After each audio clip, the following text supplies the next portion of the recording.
everybody. Today we are estimating square roots. What do we know about square roots? We know that a square root of a number is the number that when multiplied by itself equals that number. So in other words, the square root of 9 is the number that we can multiply by itself that gets 9, which we all know is 3. The square root of 49 is 7 because 7 times 7 equals 49. So I've written up here 1, 2, 3, 4, 5, 6, the results of the square roots of 1 through 13. Hopefully these you have memorized. At least you have memorized through 12. 13 is an easy one to add to your memory bank. 169, the square root of 169 is 13, or 13 times 13, or 13 squared equals 169.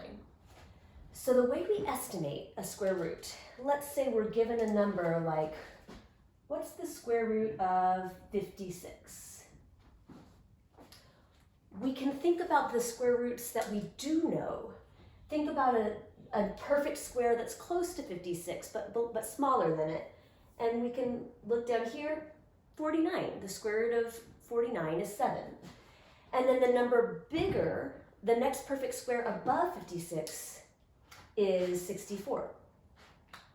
We can draw an arrow because we know the square root of 56 must fall somewhere between the square root of 49 and the square root of 64. Therefore, the square root of 56 must fall somewhere between 7 and 8. And what kind of number is between 7 and 8? A decimal number that starts with 7 in the ones place. And then you kind of look to see, well, how far in between 49 and 64 is 56? It's pretty close to the middle. So you can guess that estimate that the square root of 56 is somewhere between, right halfway between 7 and 8. How about 7.5? I want you to take a minute, type that into your calculator, and see what you get.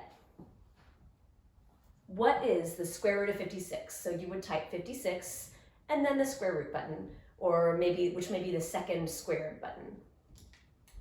Now, it's an estimation, so you're not going to get exactly 7.5. It probably is a little bit closer to 7.4, maybe 7.3, but 7.5 is a really great guess when you think that we started off with just square root 56. We had no other indication.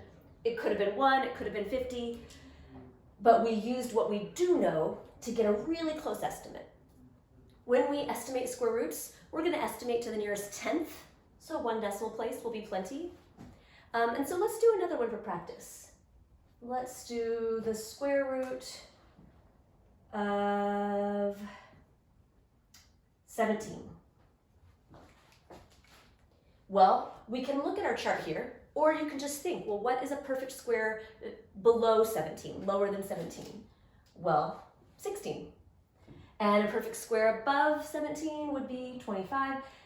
Basically, our square root of 17 is going to be somewhere between 4 and 5. Now, is it going to be closer to 4 or closer to 5? Right, closer to 4.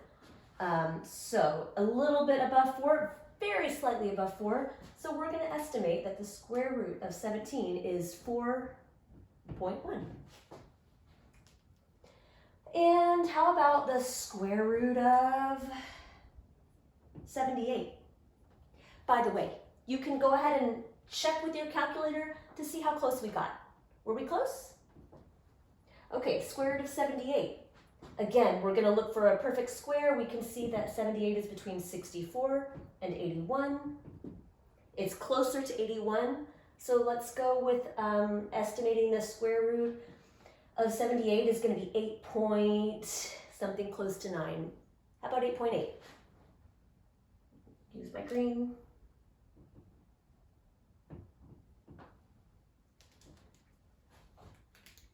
Okay, I'm going to give 1 to you. I'm going to let you, this time I won't say anything. I'm just going to write the square root of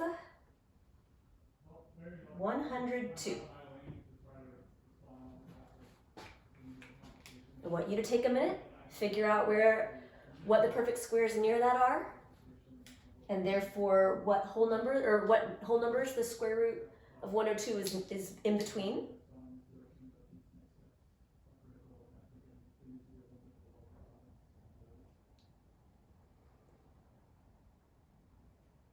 Okay, you have hopefully figured out that the square root of 102 should be slightly more than 10 because 10 squared is 100.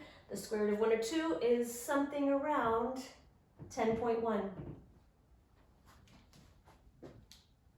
And check that on your calculator, see how it is, see if it's close enough. If it's within a tenth or two, that's totally fine.